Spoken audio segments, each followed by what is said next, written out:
它啦，我们的仓库1号完成啦！哎呀那我把这仓库呢就盖在我们的市政中心的正前方旁边一点点的地方。那这仓库的话没有很大啦，它看起来的话就是一个小小的类似谷仓的东西。但是因为它内建的一些建筑物唯一比较适合当仓库的就是这个。那其他的要么不是太大，不然就是太复杂，盖起来的话可能很占空间之类的。所以这种方方正正的，然后又有一个空心空间呢，就很适合当我们的仓库。那我们之前说我们这个 Ancient Warfare 模组它有一个内建的物流系统，那就叫做 Warehouse， 就是仓库啦。那这个 warehouse 的话，我实际用起来其实感觉还蛮不错的哦。就是虽然没有到非常高科技，但是也是挺人性化的。所以我们就可以来试用看看究竟是怎么一回事吧。首先的话呢，它有几个重要的方块，像是它的核心就是 Control Block。你可以把它当成电脑的核心啦，然后它也有这个支援这个3×3的合成桌配方，还有一些这个沟通用的 interface， 当然还有最重要的储存的元件啦。所以说，比如说我们放下这个 control block， 然后呢，你就会发现它已经自动框起一个空间。那这个空间的话呢，就是让你来放这个储存的元件。那它这个储存的话，它有分大、中、小啦。那你直接做最大就好了。那有了这个东西之后呢，我们就可以储存一些东西，就是把这一个你可以任意的放置在它这个框起来的空间当中，你随便怎么摆都行。然后这时候我们点开这个画面。那看起来好像很简单，对不对？但也是你可以把东西直接拉进去，这样子它就会储存了。像是我们可以看一下它存在哪里它就会随机的放一个东西在这里面当然你也可以手动的从这边把东西拿出来，或者是通通都用这个画面来操控，就有点像那个 AE2 的电脑萤幕啦你要存什么东西，通通放在里面然后它看起来应该是会优先挑其中一个放到满这样子。那你也可以加这个白名单、黑名单，这样子以后就只有这个东西能放在这一个方块里面。所以像其他不是苹果的东西就不会放进来，那它就会挑另外一个东西放。那我这边呢又另外做了一个范围升级。它有这个扩张成9×9或者是16×16，就是最大范围。你就拿着它对着蹲下加右键就可以插入这个升级。然后呢，这样子的话，你就可以把它的范围扩张最大到16×16但是因为我这个 warehouse 本来就没那么大，所以它大概只有1、2、3、4、5、6、7格深。然后宽的话是11格，是1、2、3、4、5、6、7、8、9、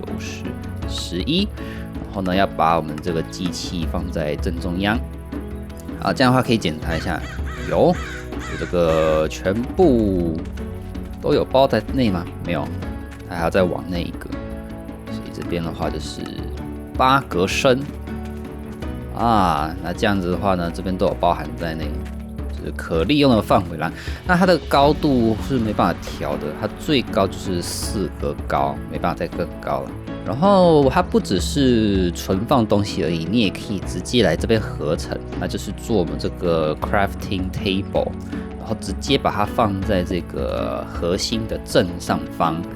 然后呢，我们要合成东西嘛，它甚至也有支援 JEI 的功能，比如说我们放鹅卵石，然后我们想要这个合成熔炉嘛，那我们就可以直接这个不是这个直接按 JEI 的这个加，它就会从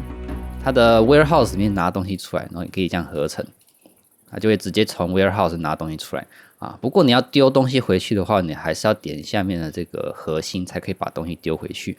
那当然它也支援这个 Ancient Warfare 自己的合成表，所以你就是做另外一本新的书，绑定自己玩家，然后这样你就可以合成 Ancient Warfare 的配方了。然后我来试试看它能不能自动排除一些东西，比如说我要合成另外一个东西嘛，然后已经有东西在上面，这样子的话，好像会它会直接把就是不符合的东西丢回系统，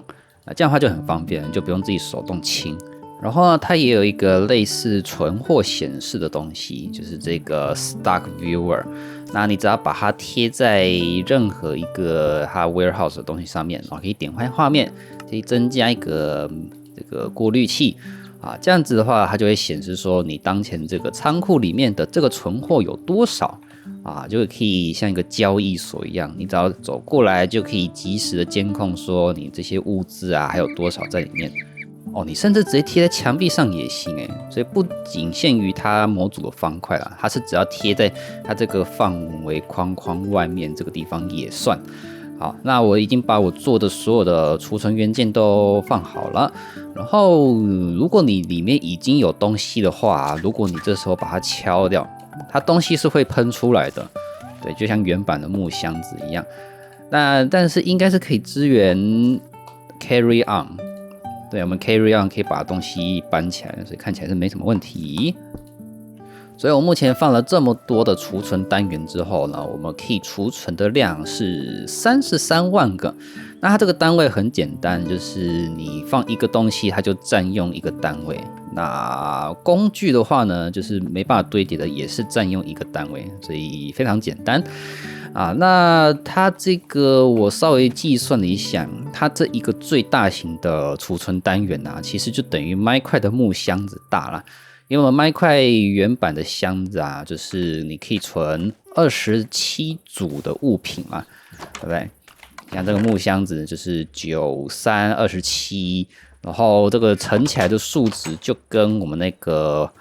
大型单元的储存量是一样的。这一个储存单元需要消耗不少的铁锭对，就做了这么多事情，也只能存一个木箱子的量而已。那如果你是做这种中型跟小型的话，那存的量会更少。那前面说的都是我们玩家手动进行操作的部分，但它也可以自动化。那自动化的话，主要靠2个东西。第一个是这个 interface， 你只要把这 interface 放在它的框的范围内，任何一个地方都行。然后呢，这个就是透过 interface 来，比如说用管线或者是 NPC 来跟这个仓库进行互动比如说我们可以用个漏斗，然后把这个漏斗直接接在这边，然后呢就把你要存的东西丢着。那它会先导入到这个暂存空间，可是呢，如果你要让它实际进行自动化的话，你还要给它供电所以说你可以看到这个核心方块它是有能量条的嘛。那你要供电也是靠2种方式，第一个是直接做发电机来供电，比如说我这边有一个人力发电机那这个人力发电机的话呢，它是要搭配这个锤子，然后呢这个对，在非旋转模式下，这样子点右键它就会有蓄电，然后它有电之后呢，就会开始自动化。就会发现我刚刚丢的那些火把，它会直接被吸到系统里面储存起来，这样就是它的自动化。那要导出物品的话呢，就比较复杂一点。其实 AE2 也差不多啦。AE2 你要导出物品的话，你必须要手动指定它要导出什么东西，所以我们这边也是要加一个过滤器然后这边的话还要指定说它要导出多少。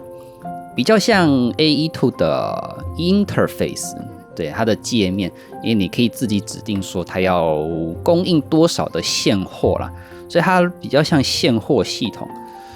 所以我现在这个现货6个火把嘛，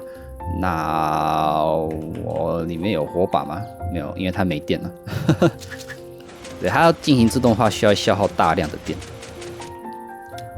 把它火把出来了，所以它会无时无刻想办法让它供应6个火把的现货，这样子，一直到它没电或者是火把用光为止。那刚刚说除了用这个发电机之外，也可以用村民嘛？我觉得用村民可能比较简单一点，就直接一样丢个 craftsman。对，我们 craftsman 它也可以给我们的仓库做供电，所以它已经侦测到了，然后就会一直点右键，就是会给它充电，这样子的话我们就可以达成自动化了。所以我们有这个现货6个火把就可以一直拿。那你要用管线自动化，或者是叫村民物流也行。这个时候呢，我们就有做另外的东西，就是物流的村民它有配方啦，只是因为我已经把它放出来过了配方也是很简单所以物流村民的话呢，它没有食物，我们先等它有食物。比如说，我们来做一个苹果的物流好了。我们的这个有这么多苹果嘛，那我们想要让它自动帮我们把这苹果拿到城镇中心做补充的动作，所以我们这边可以手动指定说，这边可以现货64个苹果在这边所以只要它有苹果的现货的话呢，就会一直保持64个在这边然后我们的物流员他还没有工作嘛，那你要让他有工作的话呢，你要做这个背包给他他这个有很多种不同的背包，任何一种应该都可以了。那我直接做最大的，把它放在他的主要的那只手，放在副手好像是不行的。好，但是有了背包，他也不知道做什么事情，因为你要给他工作，给他这个流程工作的流程就是你要把东西从哪里拿起来，然后丢到哪个地方放下来这样子。所以我们要做一个东西，就叫做 routing order。那用这个的话来指定说他要工作的地点，跟在每个地点要做的事情。比如说他第一个点我们指定就是这里，你按下 Z， 它就会加入第一个点。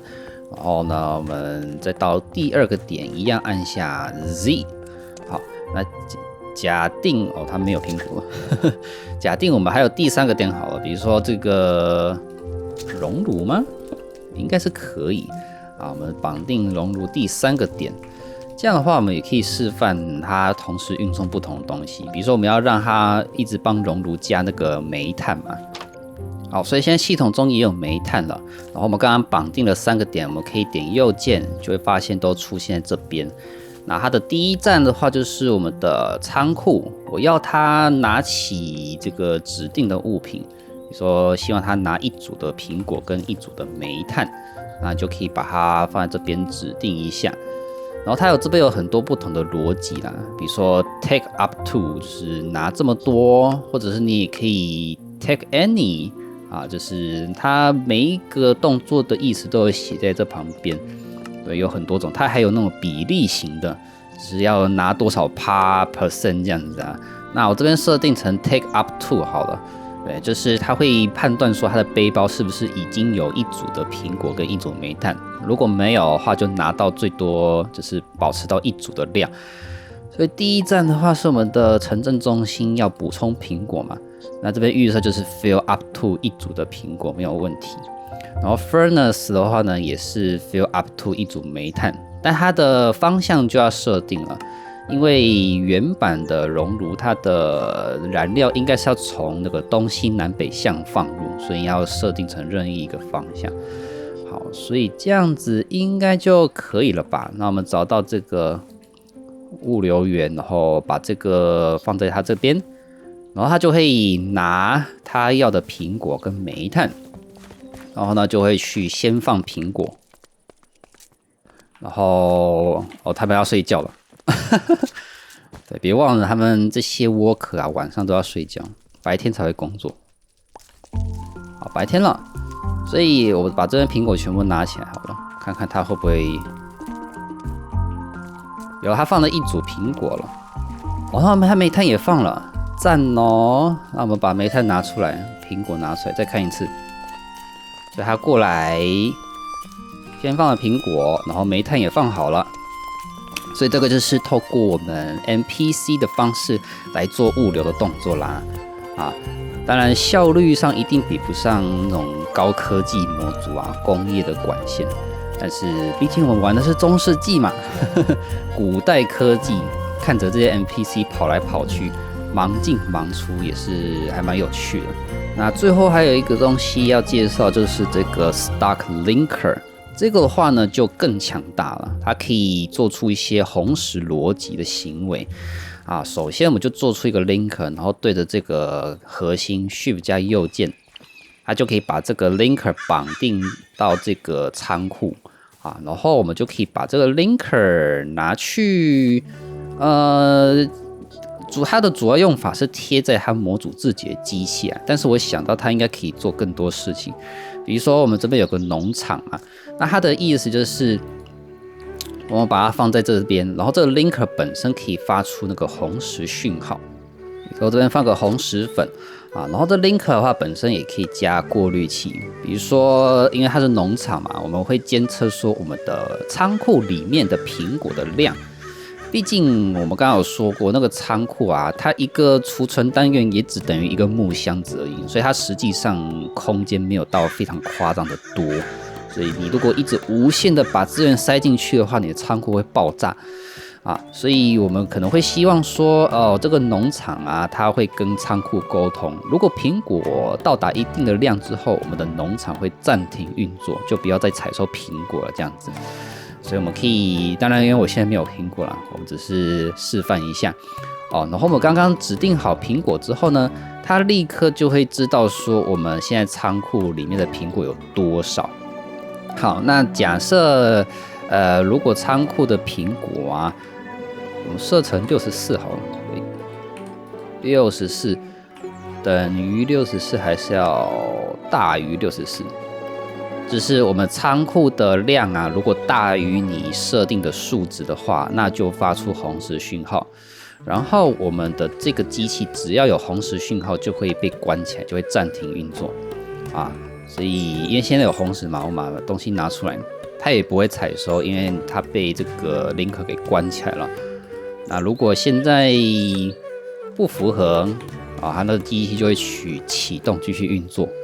所以说，因为它是靠红石的方式来开关，所以它不一定要用在它自己模组的机器，你要再用在其他模组啊，甚至原版的任何跟红石有关的东西都行。那接下来，因为我们的市政已经开始渐渐成型了嘛，所以我做了一个，这是 My Fantasy 模组的 Metac 啊，这个是造路器，我不知道该怎么翻了，反正它就是你可以对着这个支援的方块点右键，它就会把这个方块挖成一个 road 马路啊，然后这个路上你站在上面就会有这个速快捷的效果，有药水的效果，然后我们就可以这样子自己造路，只是这边有这个草，要把它清掉，它才可以点右键。然后我记得没错的话，它应该是要可以变成方，这个是半版的。对，他说你直接拿着它对着它，点右键可以把它变成半砖。可是我试了很多都没有办法做出来，所以我不是完全了解它的运作方式啊。但如果只是做成全砖的道路的话呢，是还蛮简单的，就这样点点点。那除了泥土草地啊，你也可以点在鹅卵石上啊，变成鹅卵石路，或者它自己模组的 limestone 石灰岩路也行。我现在的话就是把它这个用这个道路把我们家的这些市政中心全部连在一起。好，目前就先用这样子。那因为这边就等于是我们的物流中心啦，所以它前面的道路比较大一点。之后的话，可能就只有2格宽的小路其实就够了。而且这 NPC 它也不会照着你设置好的路去走。严格上来讲是可以的，你可以指定路径。比如说我们 NPC， 你先等一下，把它拿起来，它就没有事做了。啊，比如说我们刚刚设定好3个点嘛，那你希望它往这个方向走，不要原路回去，那我们就直接在这边按个 Z， 然后这样子应该就行了。所以它会，你就要强迫它走那个方向，然后再回去那个仓库这样子。来，不过它都会预设从第1个点开始走，所以从那边走过来，然后呢就会过来，然后呢就会从那个地方出去。然后再回到我们的仓库，所以用这个方法就可以强迫指定它的路径。所以我们有了这么方便的物流系统之后呢，我就可以把我们家原本的资源通通都搬过来了吧。然后接下来下一步就是来盖一个新的铁匠铺，然后来发展我的 My Fantasy 啦。